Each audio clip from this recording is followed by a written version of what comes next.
Le racisme anti-blanc n'existe pas, s'il vous plaît. Comment est-ce que les personnes qui ont mis en place un système social et économique dans leur propre pays pourraient, à leur tour, être victimes de ce système?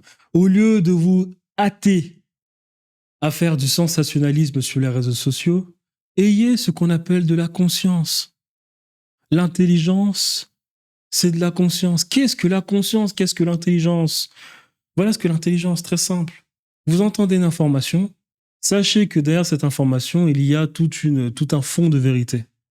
Vous êtes intelligent si vous êtes capable d'ouvrir le plus de portes possible afin d'aller chercher le véritable fond de cette vérité. C'est ce qu'on appelle la conscience. Donc le racisme anti-blanc, c'est un terme marketing qui suscite l'émotion chez les personnes. Si vous êtes quelqu'un de très sérieux, vous développez une approche scientifique, une approche philosophique si vous voulez.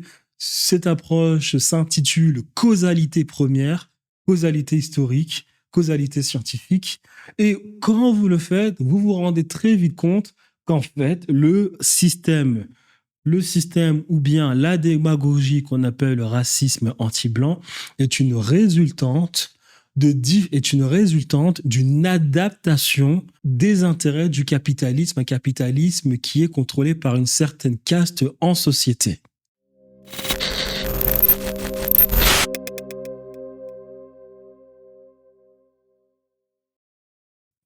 Et pour comprendre ce phénomène, il faut tout simplement faire ses recherches et regarder les travaux de personnes qui en parlent. Karl Marx, il en parle très bien. Comme Max Weber, qui parle du capitalisme, qui parle de l'idéologie capitalisme, il en parle très bien. Comme des Noirs qui sont bien éduqués, George Padmore, Eric Williams, Marcus Garvey, ils en parlent très bien. Et ces personnes vous montrent justement que les acteurs, ceux qui contrôlent à la fois les moyens de production et la force de production indirectement dans une société, ces personnes, au travers du capitalisme, réussissent toujours à retomber sur leurs pattes parce que le capitalisme est le meilleur système économique, ou bien, excusez-moi, est le système économique le plus antifragile qui a existé et qui continue d'exister depuis que les hommes s'organisent afin de mettre sur pattes un projet ou bien ce qu'on pourrait appeler un modèle de civilisation, un modèle de société depuis maintenant 15 000 ans. Le capitalisme est le système, l'idéologie, en réalité c'est une idéologie, mais Marx Weber en parle très bien, mais on va dire un système économique, c'est le système économique le plus antifragile. Et qu'à partir de là, lorsque vous analysez le capitalisme, son idéologie, toujours s'adapte en fonction de la situation. Lorsqu'on passe de la révolution agricole en 1534 avec la réforme de Henri VIII jusqu'à avoir la révolution industrielle précisément en 1807 en Angleterre, 1808 aux États-Unis d'Amérique, parce que l'Angleterre a trouvé le moyen de transformer des produits bruts en produits à forte valeur ajoutée au travers de l'industrie. Le capitalisme s'est encore adapté parce que des personnes, entre l'agriculture et la révolution industrielle, des personnes ont un peu trop travaillé, donc ces personnes se sont un peu fâchés. Le capitalisme, lui, il a encore trouvé le moyen de s'adapter. C'est comme ça que vous avez de nouveaux acteurs entrant dans le système, notamment les personnes à Birmingham ou à Manchester ou à Liverpool, veulent bien travailler dans ce nouveau système qui s'est adapté. Ensuite, il se repasse la même chose. Les personnes ne sont plus trop contents. Donc, le capitalisme, lui, encore mute et on passe d'un capitalisme industriel à un capitalisme financier avec Margaret Thatcher et Ronald Reagan, qui s'adapte encore. Vous avez encore une autre adaptation à la révolution de l'Internet et du silicium.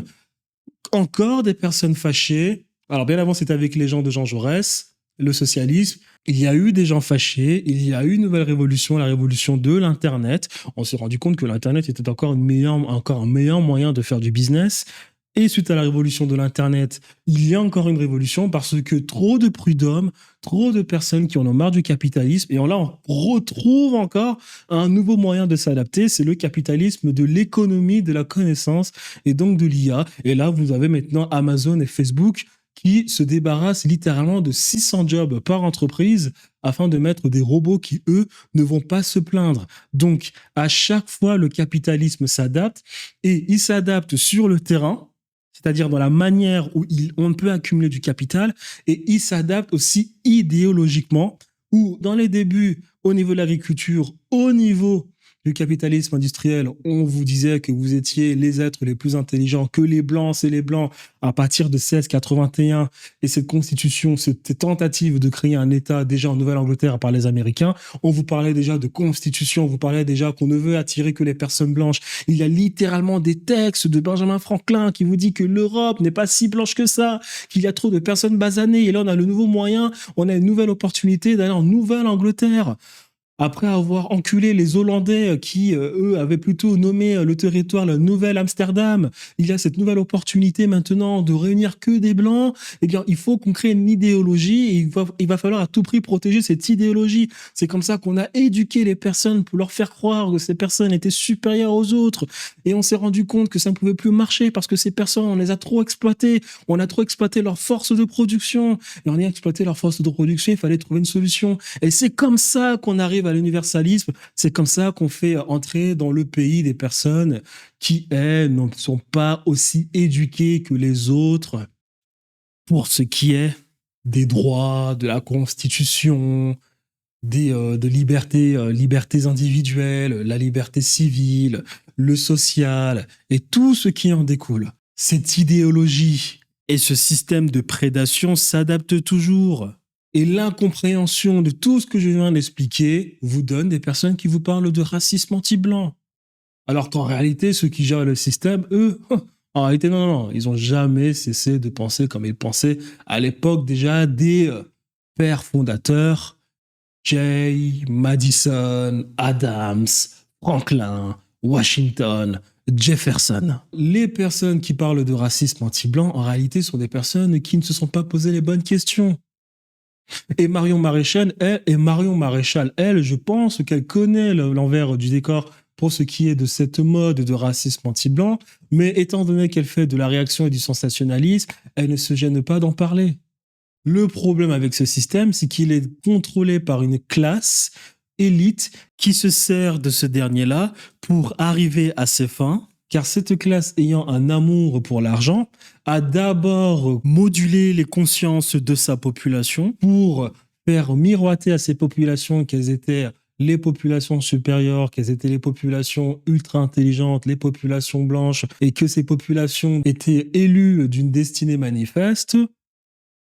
Au travers de toute cette idéologie, ces populations ont réussi, on va dire, d'une certaine manière, à s'enrichir. Le problème à cela, c'est que cette idéologie couplée au capitalisme, de par son essence prédatrice, crée des ennemis, crée des personnes pas très contentes. Le capitalisme étant un système économique ou bien une idéologie économique qui retombe toujours sur ses pattes, les personnes qui contrôlent le système ont trouvé un nouveau moyen de s'enrichir en créant une nouvelle idéologie qu'on appelle l'universalisme. Et le problème où les personnes pensent que le racisme anti-blanc existe, c'est que ces personnes, elles, en fait, sont encore lobotomisées ou bien pensent encore au travers de l'ancien système qui était le système de la suprématie blanche. Les personnes qui contrôlent toutes les idéologies dans la superstructure d'une civilisation ou bien de ces pays font la promotion d'un nouveau système universaliste parce que les personnes qu'on a éduquées dans cette suprématie blanche se sont vite rendues compte que le capitalisme était prédateur et que cela détruisait leur avenir économique et social, ce qui a créé des manifestations, le capitalisme qui passe son temps, lui, à s'adapter, les personnes ont trouvé une nouvelle alternative, cette alternative a été l'universalisme, il fallait ramener des personnes étrangères, les personnes étrangères font le sale boulot que les personnes qui ont été éduquées dans le suprémaciste blanc ne veulent plus faire, ces personnes étrangères qui gagnent de l'argent, elles ensuite on pourra leur vendre du crédit et nous continuer de nous enrichir, nous qui contrôlons le système. Le problème à cela, c'est que vous avez deux populations, ou bien plutôt, excusez-moi, vous avez deux idéologies qui se confrontent dans le quotidien.